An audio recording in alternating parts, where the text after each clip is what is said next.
So, I mean, my question for you is, what's your favorite piece by Arnold Schoenberg? Do you have one?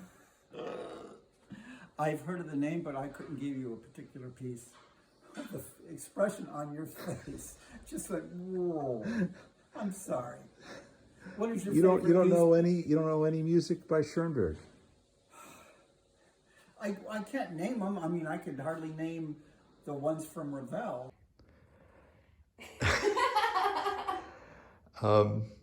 What's your favorite composition by Arnold Schoenberg?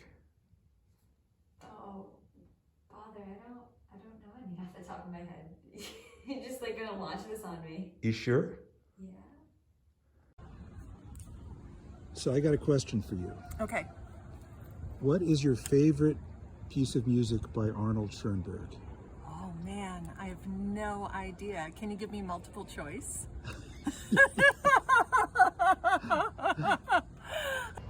What's your favorite piece by Arnold Schoenberg? Oh my goodness, I've listened to Schoenberg's music, but I don't recall any of the titles. If you dig in your memory somewhere, nothing pops out? No. Do you ever hear Pierrot Lunaire? Does that ring a bell? That name sounds familiar. How His about- stuff is inaccessible for a lot of people, but I found that style intriguing when I was in college. So I did listen to it, but you know. It's been a while. Been a while. Been a while. Awesome. Thank you. Hello, everybody. Yeah, those are a few friends of mine and a couple of patrons of mine. Really awesome people. I just thought I'd, hit them with a random question. I'm still a believer in the music of Schoenberg. I'm very much, interested in playing this music and promoting it on programs. My thought going into that, asking those questions, was I was thinking that maybe people would remember. These are the kinds of, some of this music, by Schoenberg is considered by musicians to be just like some of the big standard works of all of Western music. So, the extent to which the general public kind of gets it, or even musicians kind of are aware, really varies. And there's a whole lot of things to unpack on that issue, but, I would have thought people would think of some of the pieces like Pierrot Lunaire is a standard piece that went through the whole 20th century as a significant work that inspired a lot of other music in the avant-garde area. So any interest at all in, modern music from the 20th century, Pierrot is right up there, along with a number of other pieces by Schoenberg. Schoenberg's, a deep, complicated, fascinating composer, having many different styles within his oeuvre. But for sure that piece is known. I think you might have heard A Survivor from Warsaw. That's a significant, relatively small piece, but it's a very powerful piece. His opera Moses and Aaron, and the piano works. There's not a lot of piano music by Schoenberg, but it's a significant chunk of music that I think pianists should know about and should have some, experience performing. I think it's definitely important music, and the influence that it had on later music is really also significant. For me, this is a little bit like the Chopin video I did a while ago, playing on my Erard, the Erard, which is, a beautiful old survivor from the late 19th century, but playing, music by Chopin, which is just iconic, famous music, a standard repertoire, on an old instrument. Now, granted, my Erard probably needs a bit of work, but it's still, you can still, I feel, hear the soul of the instrument coming through in that music, in that performance. But this piece that I'm playing, the Opus 19, dates from 1911. That's the same year as my Blüthner piano, which is manufactured in 1911. Of course, there are other pianos of that era that would have been very familiar to Schoenberg. And so you do have a variety of characteristics. I mean, Steinway was in full swing then, and of course Bosendorfer and Beck had been around for a long time. Bechstein is very important as well in that era. And there are other pianos as well. There were a lot of small makes that are no longer with us today. It was a little bit like craft beers today. It's like there's a different piano manufacturer on every corner, every street corner. Especially in Germany at that period, you get a lot of different, makes of piano from that era. So the Blüthner, I think, is definitely in there. I mean, the Leipzig piano. It has a different effect from the Steinways that I've always played. So when I play on this Blüthner, it's a special challenge to play this music. I'm used to playing it on a Steinway piano, which reacts very differently. So hopefully you can enjoy those subtleties if you're into that sort of thing. Otherwise, just enjoy the music. So these are very short pieces, but fascinating in that sense. They're the kind of music you can listen to over and over again, very quickly. It goes by in a few minutes. It's also, I should also just say to you all, it's music that's in my mind. I've carried this in my mind for many, many years. The little gestures, all the subtleties and nuances in there. These are things that just become like an old friend to you. And I'm sure, pianists, they recognize these pieces immediately. You play a phrase and right away it sticks out. It's something that's known. But in terms of the general public, it's not as well known. I think the styles that you find in Schoenberg are recognizable and they permeate our culture. But it's tough to kind of name a piece sometimes. So anyway, I really, encourage you to listen to lots of Schoenberg, and hopefully you enjoy this music, and let me know what you think, as always.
Thank you.